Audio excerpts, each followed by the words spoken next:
everyone, welcome back to the Socially Distant Lawyer. I'm Mitch Hayes. And I'm Greg Vinogradsky. And on today's episode, we're going to talk about new amendments to the Comprehensive Insurance Disclosure Act, which we talked about on our first episode of the season.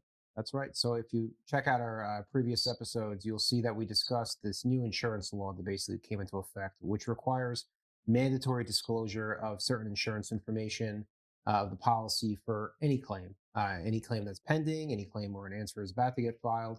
And that, like most new laws, there was a lot of questions as to, what do they really need to disclose? What are the enforcement mechanisms behind failing to disclose?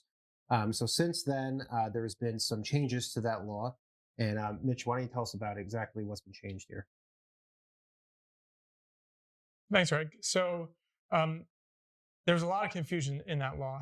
Not all of it has been alleviated, but there's been a lot of streamline to the law now. And so now we have 90 days starting January 1st of 2022 from any answer that's filed. So we've eliminated the requirement where any pending claim has to go through this onerous process. And it's just forward-looking. It's just future claims starting January 1st, 2022.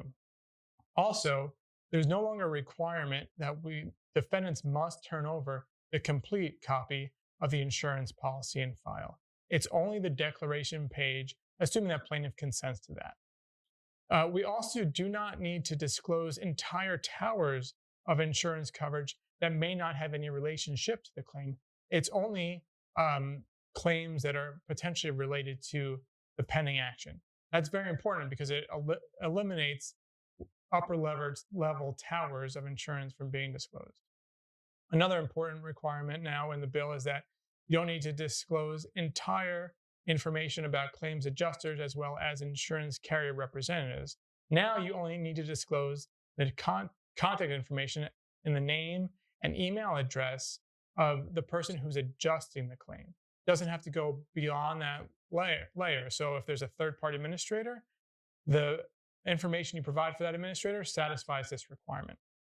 Lastly, another big issue is that the erosion limits still need to be disclosed on policies. However, the attorneys who are paid do not get disclosed. So if a carrier pays out pursuant to erosion limits, you have to disclose those amounts. However, you don't have to specify who you paid and what the amount of the payment was. And also, you don't have to disclose other lawsuits that came from this payment. This all has to be updated every time a note of issue is filed, though. So it will be a continuous process that you have to update it. Lastly, two exclusions, though. There is no coverage. This disclosure does not apply for any PIP in New York. And also, there's no admission that coverage is applicable by disclosing any of these policies. That's important. So, Mitch, have they changed or modified anything regarding actually enforcement or failing to comply with this particular statute? So there still is no enforcement mechanism. There's still no penalty provision.